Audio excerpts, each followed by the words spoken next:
No. 12. By Alexander Hamilton. The utility of the Union in respect to revenue. The effects of Union upon the commercial prosperity of the states have been sufficiently delineated. Its tendency to promote the interests of revenue will be the subject of our present inquiry. A prosperous commerce is now perceived and acknowledged by all enlightened statesmen to be the most useful, as well as the most productive, source of national wealth, and has accordingly become a primary object of their political cares. By multiplying the means of gratification, by promoting the introduction and circulation of the precious metals, those darling objects of human avarice and enterprise, it serves to vivify and invigorate all the channels of industry, and to make them flow with greater activity and copiousness. The assiduous merchant, the laborious husbandman, the active mechanic, and the industrious manufacturer, all orders of men, look forward with eager expectation and growing alacrity to this pleasing reward of their toils. The often agitated question between agriculture and commerce has, from indubitable experience, received a decision which has silenced the rivalships that once subsisted between them, and has proved, to the entire satisfaction of their friends, that their interests are intimately blended and interwoven. It has been found, in various countries, that in proportion as commerce has flourished, land has risen in value. And how could it have happened otherwise? Could that which procures a freer vent for the products of the earth, which furnishes new incitements to the cultivators of land, which is the most powerful instrument in increasing the quantity of money in a state, could that, in fine, which is the faithful handmaid of labor and industry, in every shape, fail to augment the value of that article, which is the prolific parent of far the greatest part of the objects upon which they are exerted? It is astonishing that so simple a truth should ever have had an adversary, and it is one among a multitude of proofs how apt a spirit of ill-informed jealousy, or of too great abstraction and refinement, is to lead men astray from the plainest paths of reason and conviction.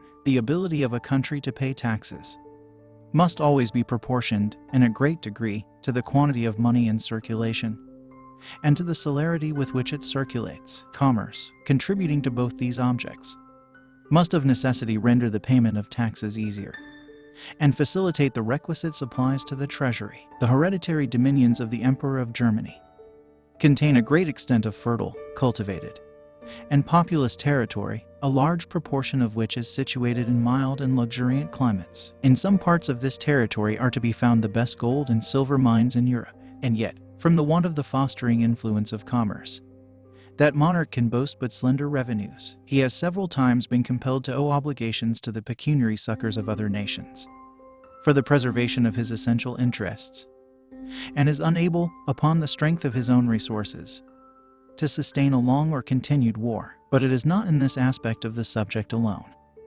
that union will be seen to conduce to the purposes of revenue. There are other points of view in which its influence will appear more immediate and decisive. It is evident from the state of the country, from the habits of the people, from the experience we have had on the point itself, that it is impracticable to raise any very considerable sums by direct taxation. Tax laws have in vain been multiplied.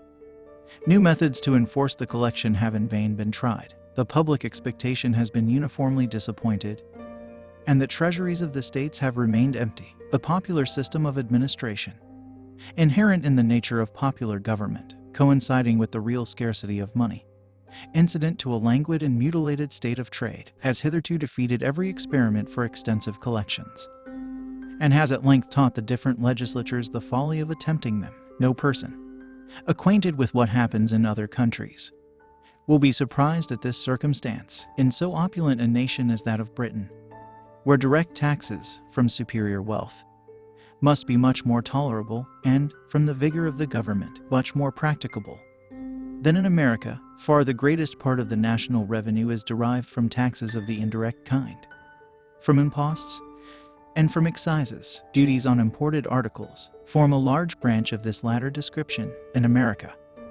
it is evident that we must a long time depend for the means of revenue, chiefly on such duties. In most parts of it, excises must be confined within a narrow compass. The genius of the people will illy brook the inquisitive and peremptory spirit of excise laws. The pockets of the farmers, on the other hand, will reluctantly yield but scanty supplies, in the unwelcome shape of impositions on their houses and lands, and personal property is too precarious and invisible a fund to be laid hold of in any other way.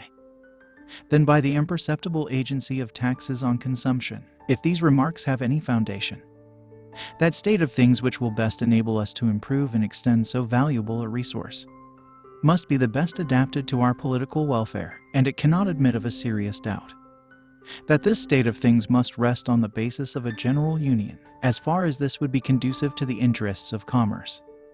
So far it must tend to the extension of the revenue to be drawn from that source, as far as it would contribute to render regulations for the collection of the duties more simple and efficacious. So far it must serve to answer the purposes of making the same rate of duties more productive, and of putting it into the power of the government to increase the rate, without prejudice to trade. The relative situation of these states, the number of rivers with which they are intersected, and of bays that wash their shores, the facility of communication in every direction, the affinity of language and manners, the familiar habits of intercourse. All these are circumstances that would conspire to render an illicit trade between them a matter of little difficulty, and would ensure frequent evasions of the commercial regulations of each other. The separate states, or confederacies, would be driven by mutual jealousy to avoid the temptations to that kind of trade by the lowness of their duties. The temper of our governments, for a long time to come, would not permit those rigorous precautions by which the European nations guard the avenues into their respective countries, as well by land as by water, and which, even there, are found insufficient obstacles to the adventurous stratagems of avarice. In France, there is an army of patrols constantly employed to secure her fiscal regulations against the inroads of the dealers in contraband. Mr. Neckar computes the number of these patrols at upwards of 20,000.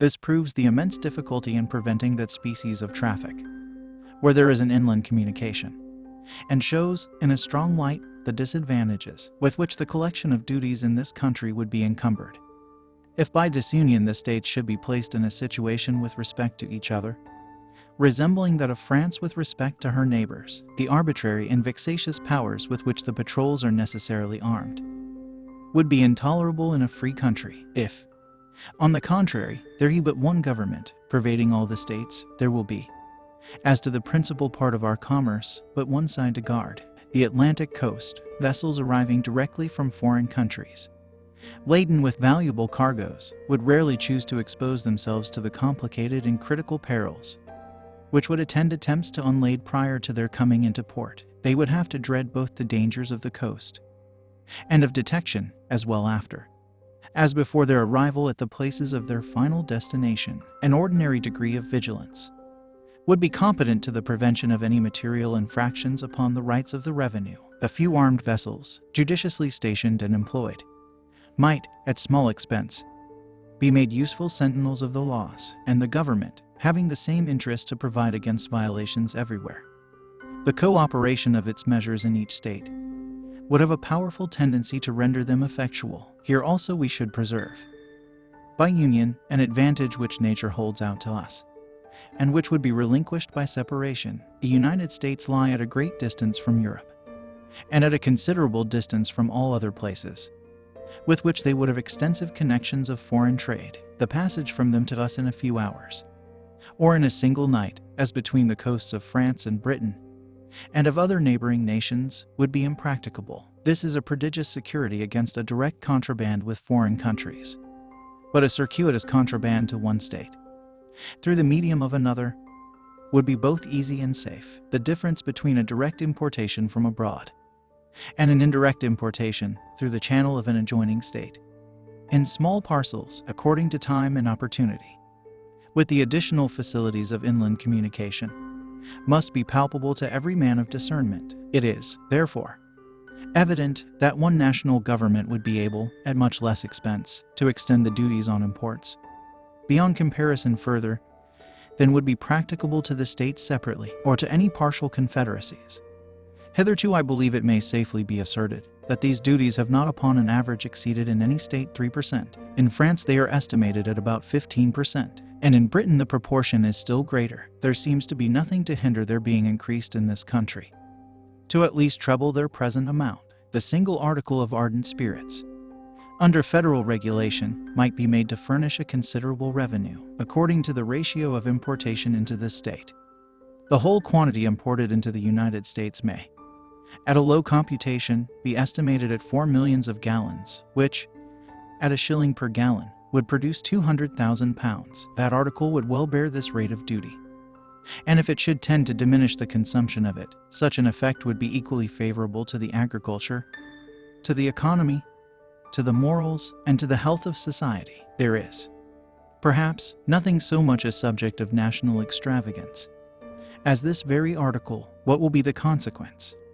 If we are not able to avail ourselves of the resource in question in its full extent, a nation cannot long exist without revenue. Destitute of this essential support, it must resign its independence and sink into the degraded condition of a province. This is an extremity to which no government will of choice accede. Revenue therefore must be had at all events in this country.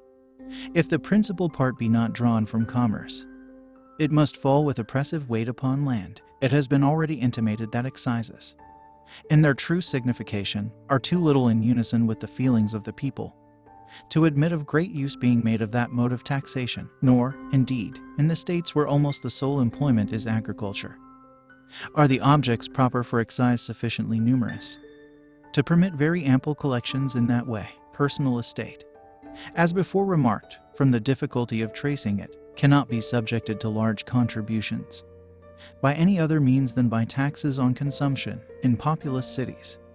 It may be enough the subject of conjecture to occasion the oppression of individuals without much aggregate benefit to the state.